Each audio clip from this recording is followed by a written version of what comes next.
Hey, what's up guys? Welcome to another video. So in this particular video, we are going to walk through some of the vulnerability that has been found by Rakesh.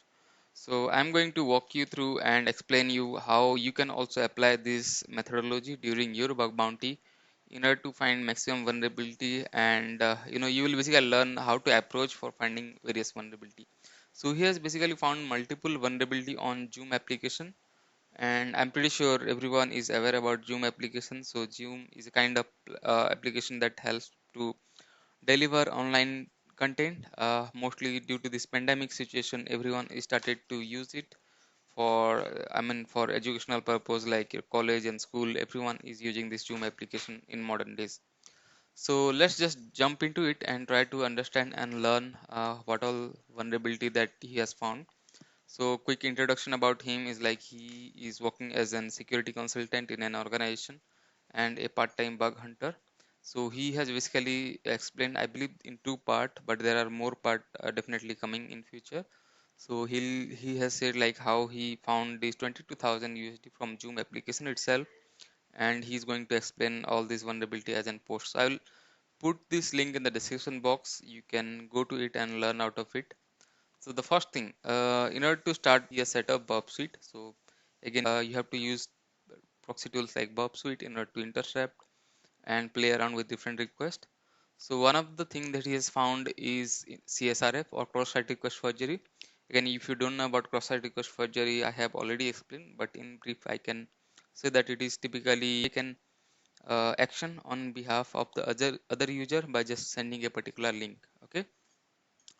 So this is the particular request that he has seen, like that is typically used for, I believe, deleting a user. Yes, one of the functionality is delete. If you could see the from the request itself, it is a delete request. Now what he did is you could see that there are CSRF token, Zoom CSRF token already attached to it, right? So I'm pretty sure that there must be some this token is not getting validated properly.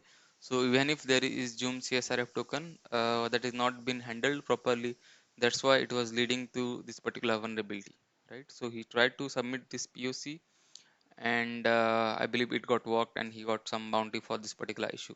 So the next one is he's looking for other functionality and found one of the endpoint that is developer start, and whenever someone actually browse this developers star directory developer.zoom.us, right, which is one of the portal where developer can typically register for starting a trial, get the API key, and perform various attack on it. Again, if you are not aware about it, like I've already made a course on API security, so you can go ahead and register for it. It's one of the best, I can say, for finding out or helping you to understand API security in multiple way, and yes, get learn master the API security testing.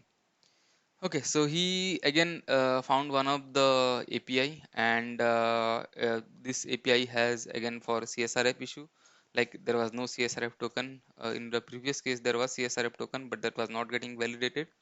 But in this particular case, there is no CSRF token, so it will definitely work as an for disabling a particular action. I believe he only targeted CSRF all across the application first. I think this is one of his strong area, and it is also not that difficult to find CSRF issue.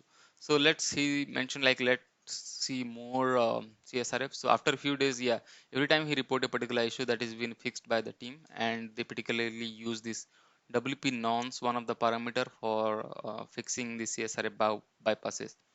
So another area where he found more CSRF. So he observed one of the point that is add, modify, or disable these kind of application like admin member etc by owner, and there was one of the place where the CSRF token was there, but also there is something called as user ID parameter value was there, right? And the CSRF token was actually getting leaked by some other endpoint. I mean, sorry, not the CSRF token, the user ID value. So the user ID value was getting leaked at some particular endpoint, and he basically utilized that particular endpoint in order to perform. Now, so utilizing paid feature for free, this is one of the really interesting bug, and most of the time you will find in application wherever there is some of the trial kind of stuff, and you can basically opt for trial, browse through some of the request, save the request in your Burp Suite, and after even after your trial expired, you can utilize the same cookie value and see if you can access some of the application functionality or not. So what he did again, he captured a request from a paid account and sent the request to the repeater tab. Then he replaced the trial account cookie with the cookie whichever he has got from the paid account. And after sending the particular request with the cookie from the trial account, he can basically able to access all those feature or a paid feature which he's not supposed to. So this is one of the really great finding, very much logical and to the point. Now he found one more issue. I think this is one of the big issue, like compromising a Zoom account with single click. So again, he found that there is usage of duplicate cookie in the response, right? So I'm not sure, he's not actually highlighting, but there were duplicate cookies been set by the application every time someone log in. Now he tried to understand about what exactly is the duplicate cookie and how it is being used. And later on he found out that I think there was some previous user or old cookie or previous browsed cookie value has been resent while the new user sign in. So you can basically read this entire explanation, really nice finding. So basically he was using the duplicate cookie value to perform the operation within the application, and he was actually been able to use the old cookie value and get the application to email id as, I mean, he added an email id as an admin in the triager account, right? So next he's found the privilege escalation issue again.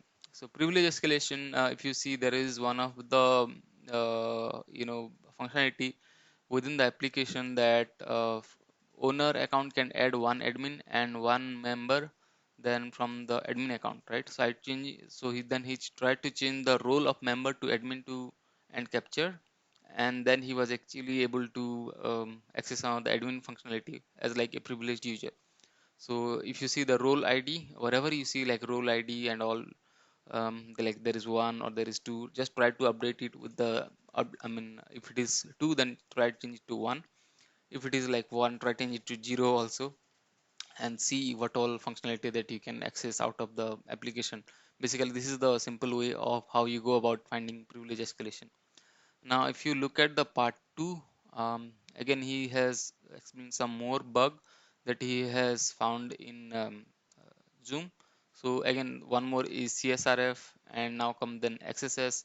So all those issues you can read it through. I hope you get some idea out of it. About he has also explained about JW token. So if you don't know about JW token, I have already made a video and various vulnerability associated with it. So you can basically go ahead and browse them. So thanks for watching this video. Have a great time, and make sure that you definitely learn something out of this kind of blog. So if you want to know more about such vulnerability or more videos, do let me know in the comment box. I believe this video is definitely helpful for you. Thank you.